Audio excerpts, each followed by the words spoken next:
विद्यार्थी मित्रांनो, इयत्ता 7वी म्हणजेच उच्च प्राथमिक शिष्यवृत्ती परीक्षेसाठी अभ्यासक्रम नेमका काय आहे, कशा पद्धतीचे प्रश्न येतात, कोणते कोणते प्रश्न पेपरला विचारले जातात, त्याच्याबद्दल आपण आजचा व्हिडिओ घेणार आहोत। पेपर 1 संबंधात म्हणजे जो तुमचा पेपर क्रमांक 1 असतो त्याच्याबद्दल पाठीमागचा व्हिडिओ बनवला होता। आजच्या व्हिडिओच्या माध्यमातून आपण पेपर 2 साठी नेमकं काय येणार आहे त्याच्याबद्दल डिटेल माहिती घेणार आहोत। त्यामुळे व्हिडिओ तुम्ही अगदी शेवटपर्यंत बघायचा आहे। तर डायरेक्ट आपण व्हिडिओला लेक्चरला सुरुवात करू। तर विद्यार्थी मित्रांनो, तुम्हाला माहिती आहे पेपर 1 साठी आणि पेपर 2 साठी जे प्रश्न येतात म्हणजे प्रश्नांची संख्या, गुणांची संख्या ह्या सगळ्या गोष्टी सारख्याच आहेत, परंतु विषय फक्त वेगळे आहेत। पेपर 1 ला थोडक्यात आपण माहिती घेऊ। थोडक्यात मी सांगतो तुम्हाला, पेपर 1 साठी तुम्हाला मराठी हा विषय होता, मराठीसाठी 25 प्रश्न होते 50 मार्कांसाठी। त्याच्यानंतर गणित हा विषय होता, गणितासाठी 50 प्रश्न होते 100 मार्कांसाठी। अशा 150 गुणांचा पेपर होता। सेम ॲज इट इज बघा, याच्यामध्ये तुम्हाला पेपर 2 साठी एकूण प्रश्न 75 आहेत, एकूण गुण 150 आहेत विद्यार्थी मित्रांनो। मग त्याच्यापैकी पहिला विषय कोणता? तृतीय भाषा, म्हणजे आपलं जे इंग्रजी आहे तृतीय भाषा, प्रथम भाषा म्हणजे मराठी, तृतीय भाषा इंग्रजीचे 25 प्रश्न 50 मार्क आणि बुद्धिमत्ता चाचणीचे 50 प्रश्न 100 मार्क, असा 150 गुणांचा विद्यार्थी मित्रांनो पेपर असणार आहे। ठीक आहे, पुढे बघू आपण। आता याच्यापैकी जो इंग्लिश विषय आहे तुमचा, जे इंग्रजी आहे याच्यामध्ये काय कशा पद्धतीचे प्रश्न येणार आहेत, कोणते कोणते टॉपिक आहेत, कोणत्या टॉपिकसाठी किती मार्कांचं वेटेज आहे, त्यापैकी पहिलं बघा, पहिला जो घटक आहे, पहिलं जे युनिट आहे ते व्होकॅब्युलरी आहे। ठीक आहे, मग त्याच्यामध्ये 16% वेटेज आहे। ठीक आहे, मग याच्यामध्ये writing words using clues and contextual meaning of the words, त्यानंतर सिंग्युलर प्लुरल म्हणजे एकवचनी अनेकवचनी याच्यावर तुम्हाला प्रश्न येतील। ऑपोजिट सिमिलर वर्ड्स म्हणजे समानार्थी विरुद्धार्थी शब्द, त्यानंतर वर्ड फॉर्मेशन फ्रेजेस असतील, रायटिंग वन वर्ड सबस्टिट्यूट असेल, त्यानंतर फिगर ऑफ स्पीच असेल। ठीक आहे, त्यानंतर होमोफोन्स असतील। ठीक आहे, याच्यावर तुम्हाला प्रश्न, आता होमोफोन्स म्हणजे काय, थोडक्यात तुम्हाला 2 वर्ड सारख्या शब्दाचे सारखे उच्चाराचे असतात। ठीक आहे, समजा आता तुम्ही असा विचार केला सन, आणि याचाही सन हा उच्चार होतो। ठीक आहे, त्याच्यानंतर तुमचा सन हा एक वर्ड आहे, त्याचा मी तुम्हाला सांगतो सेम उच्चार होतो विद्यार्थी मित्रांनो। मग याच्यामध्ये अर्थ काय, अर्थ वेगवेगळे आहेत। ठीक आहे, अशा पद्धतीचं तुम्हाला याच्यावर व्होकॅब्युलरीवर प्रश्न येतात। त्यानंतर दुसरा सेक्शन आहे वर्ड पझल। ठीक आहे, पझल म्हणजे तसा तो बुद्धिमत्ता चाचणीचा पाठ आहे, पण इंग्लिशमध्ये क्रॉसवर्ड पझल असेल, ग्रिड असेल म्हणजे जाळी, तुम्हाला अशा पद्धतीचा स्क्वेअर दिला जातो, त्याच्यावर म्हणजे थोडक्यात तर्कक्षमता चाचणीचे प्रश्न इंग्लिशमध्ये 8% याला विद्यार्थी मित्रांनो वेटेज आहे। 8% म्हणजे साधारणतः तुम्हाला 4 प्रश्नांचं 4 मार्कांचं वेटेज ह्याच्यासाठी असणार आहे। ठीक आहे, 2 प्रश्न याच्यावर येतील। पुढचा पाठ बघू आपण विद्यार्थी मित्रांनो।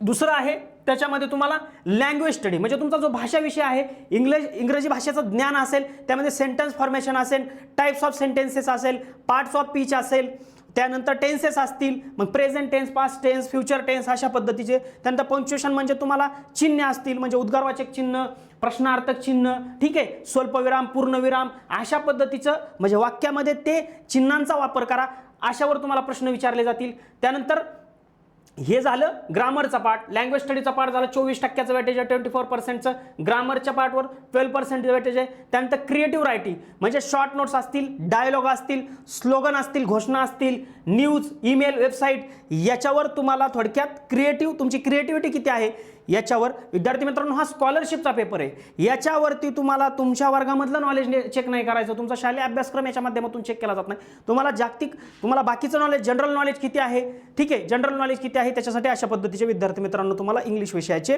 प्रश्न आहेत। ठीक आहे, पुढे त्याच्यानंतर काय येतं, रीडिंग स्किल म्हणजे तुम्हाला तुमच्या शाळेच्या पेपरमध्ये सुद्धा, स्कूल टेस्टमध्ये सुद्धा तुम्हाला अशा पद्धतीचे प्रश्न, पॅसेज असेल, ठीक आहे, पोएम असेल, हे म्हणजे प्रोज म्हणजे पॅसेज असेल, पोएम असेल, कथा असतील, याच्यावरती तुम्हाला उतार्यावरील प्रश्न, जसं पॅसेज दिला जातो त्याच्या खाली तुम्हाला थोडेफार 1-2 प्रश्न, 2 प्रश्न 3 प्रश्न दिले जातील, अशा पद्धतीचे 20% वेटेज आहे साधारणतः। त्यानंतर मिससेलियस म्हणजे छोटे छोटे गेम्स, क्लॉक असतील, भिंतीवरील घड्याळ असेल, गजराचा अलार्म घड्याळ असेल, याच्यावरती काय तुम्हाला सांगतो विद्यार्थी मित्रांनो इंग्लिश विषयाचे प्रश्न तुम्हाला विचारताना दिसतील। म्हणजे पेपर 2 साठी इंग्लिश विषय जो आहे, इंग्लिश घटक आहे, इंग्लिश जे सेक्शन आहे याच्यासाठी 25 प्रश्न। ठीक आहे, 50 मार्क्ससाठी जे काही विचारले जातात ते याच्यावर तुम्हाला प्रश्न येताना तुम्हाला विद्यार्थी मित्रांनो दिसतील।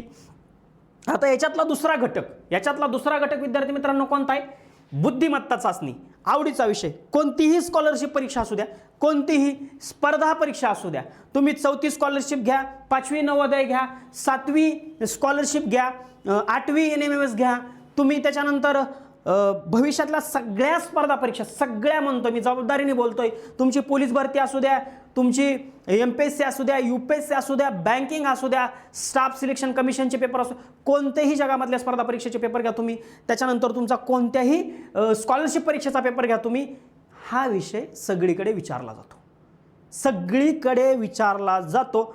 आणि जवळजवळ मॅक्सिमम म्हणजे जवळजवळ 50% जरी म्हणलं तुम्ही त्या पेपरसाठी, ह्या विषयाला 50% वेटेज राहतं. 100 मार्कांचा पेपर असेल तर 50 मार्काचं वेटेज राहतं. आणि या ठिकाणी 150 मार्कांचा पेपर आहे, 150 मार्कांचा पेपर आहे आणि त्यापैकी डायरेक्ट 100 मार्कांचं वेटेज ह्याच्यासाठी आहे विद्यार्थी मित्र. म्हणजे 60 ते 65% तुम्हाला मार्क्स हा एक विषय देऊन जाणार आहे. ठीक आहे, मग याच्यामध्ये काय काय आहे? आकलन. आकलन या टॉपिकवर प्रश्न आहे. सूचना पालन, वर्णन, मजकूर, संख्या, इंग्रजी अक्षरमाला, वर्गीकरण असेल, शब्दसंग्रह, आकृत्या, याच्यावर तुम्हाला सांगतो 50 प्रश्नांपैकी 25 प्रश्न तुम्हाला आकृत्यावरच दिसतील. युनिट वेगळं आहे, घटक वेगळा आहे, पण आकृत्या आहेत. बघा, वर्गीकरण, शब्दसंग्रह, आकृत्या, संख्या, अक्षरमाला. परत समसंबंध म्हणजे दोघांमधला संबंध, शब्दसंग्रह, आकृत्या, संख्या, अक्षरमाला. टॉपिक उपघटक सेम, फक्त तुम्हाला मग समसंबंध, वर्गीकरण असेल, अशा पद्धतीचं वेटेज त्या ठिकाणी विद्यार्थी मित्रांनो आहे तुम्हाला. त्यानंतर क्रम असेल, मग संख्यांचा, आकृत्यांचा, चुकीचे पद ओळखणे असेल, ठीक आहे, अक्षरमाला असेल, गटाशी जुळणारे पद, परत संख्या आल्या, परत शब्द आला, परत आकृत्या आल्या, म्हणजे लयबद्ध मांडणी असेल, म्हणजे लयनुसार मांडणी असेल की तुम्हाला ते सिरीज पूर्ण करायची असेल की पुढं कसं येईल त्याच्या पुढचं येत असेल तर अंक, अक्षर, चिन्ह, जलप्रतिबिंब म्हणजे पाण्यातल्या प्रतिमा, ठीक आहे, पाण्यामधली प्रतिमा कशी दिसते, म्हणजे असं असं पाणी आहे त्या ठिकाणी, अशी जर ही गोष्ट ठेवली तर पाण्यामध्ये तिचे प्रतिबिंब कसं दिसल, ते बी आकृत्यावरच प्रश्न झाले. खाली आकृत्या 4 दिल्या जातील, त्यापैकी ती प्रतिबिंब पाण्यामध्ये कसं दिसल, या टॉपिकवर तुम्हाला, या प्रश्नावर याच्या ठिकाणी जवळजवळ तुम्हाला 4% वेटेज आहे. म्हणजे साधारणतः तुम्हाला 4 प्रश्नांचं या ठिकाणी, 2 प्रश्नांचं 4 मार्कांचं या ठिकाणी वेटेज आहे.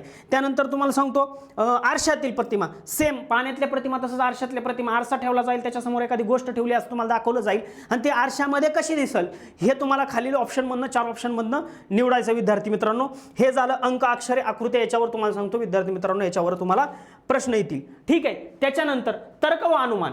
तर्क अनुमान याच्यामध्ये भाषिक, मग वय असेल, वेळ असेल, घड्याळ असेल, नातेसंबंध असतील, म्हणजे याच्यामध्ये थोडक्यात तुमचं लॉजिक्स, तुमची विचार करण्याची क्षमता, तुमची तर्क क्षमता किती आहे हे या माध्यमातून तुम्हाला सांगायचंय, तुम्हाला त्याच्यावर प्रश्न सोडवायचे आहेत. मग वय असेल, वयावर काय प्रश्न असेल, अमक्या व्यक्तीचं आई वडिलांचं, मुलगाचं वय अमक्या त्याच्या जन्माच्या वेळी एवढं होतं, वडिलांचं वय त्या जन्माच्या वेळी होतं, 10 वर्षानंतर त्याचं वय असं झालं, वडिलांचं वय किती, अशा पद्धतीचे प्रश्न त्या ठिकाणी तुम्हाला विचारले जातील. वेळ असेल म्हणजे वेळेवर काय प्रश्न असतील, घड्याळावर प्रश्न असतील. ठीक आहे.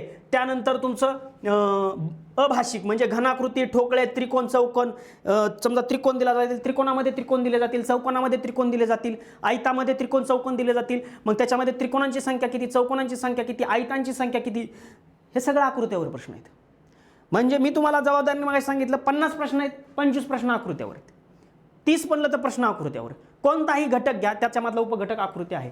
मग कुठे प्रश्न असतील, रांगेतील स्थान, दिशावरील प्रश्न, म्हणजे रांगेतील स्थान म्हणजे एका रांगेत एवढे एवढे विद्यार्थी उभा आहेत, मग पहिला विद्यार्थी त्यापासून तेवढ्या क्रमांकावर आहे, याच्यावर काय प्रश्न असतील.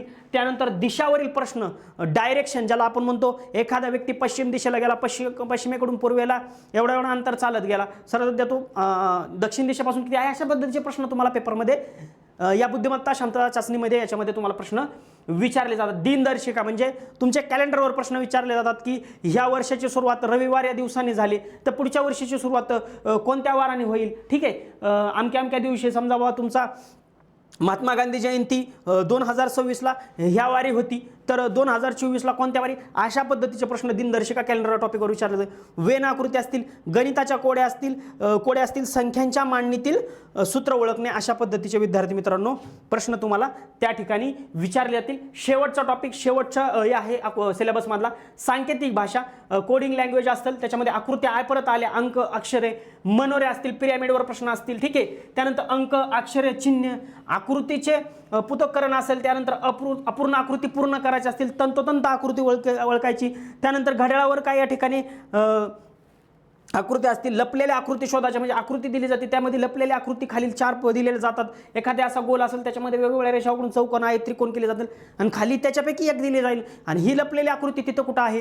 अशा पद्धतीचे प्रश्न विद्यार्थी मित्रांनो त्या ठिकाणी तुम्हाला विचारले जातील. पाठीमागच्या व्हिडिओच्या माध्यमातून तुम्हाला 7वी स्कॉलरशिपसाठी पेपर 1 साठी पेपर क्रमांक 1 साठी कोणता सिलेबस आहे हे मी तुम्हाला सांगितलं होतं. आजच्या व्हिडिओच्या माध्यमातून पेपर 2चा डिटेल सिलेबस, कशा पद्धतीचे प्रश्न तुम्हाला त्या ठिकाणी येतील ह्या गोष्टी मी तुम्हाला सांगितलेल्या आहे. त्याच्यामुळं तुम्हाला जर 7वी स्कॉलरशिप परीक्षेची जर तयारी करायची असेल, तुम्हाला जर यंदाच्या वर्षी 7वी स्कॉलरशिपची जर पेपर द्यायचा असेल, तुम्हाला स्कॉलरशिप मिळवायची असेल, तुम्हाला भविष्यातल्या स्पर्धा परीक्षांसाठी मजबूत तयारी करायची असेल, पाया मजबूत करायचा असेल, पाया भक्कम करायचा असेल, फाउंडेशन स्ट्रॉंग करायचं असेल, तर तुम्ही स्कॉलरशिप परीक्षेची तयारी करा. आमच्या माध्यमातून आमचं जे प्ले स्टोअरला आहे ई-सारथी ऑनलाईन जे ॲप्लिकेशन आहे, ठीक आहे, ई-सारथी ऑनलाईन जे ॲप्लिकेशन आहे, ठीक आहे, हे ॲप्लिकेशन तुमच्या मोबाईलमध्ये डाउनलोड करा, रजिस्ट्रेशन करा, रजिस्ट्रेशन करून मोबाईल नंबर टाकून रजिस्ट्रेशन करा. ऑल स्कॉलरशिप सेक्शनवर जावा, तुम्हाला सगळ्या पद्धतीचे लेक्चर मिळतील, PDF मिळतील फ्रीमध्ये, ठीक आहे. आमच्या यूट्यूब चॅनलला सबस्क्राईब करा आणि या यूट्यूब चॅनलच्या माध्यमातून सुद्धा घर बसल्या तुम्ही 7वी स्कॉलरशिप परीक्षेची तयारी करू शकता. तर विद्यार्थी मित्रांनो, तुम्हाला जर आजचा व्हिडिओ जर आवडला असेल, माहितीपूर्ण वाटला असेल, तर आजच्या व्हिडिओला लाईक करा आणि आमच्या ई-सारथी स्कॉलरशिप या यूट्यूब चॅनलला नक्की सबस्क्राईब करा. धन्यवाद.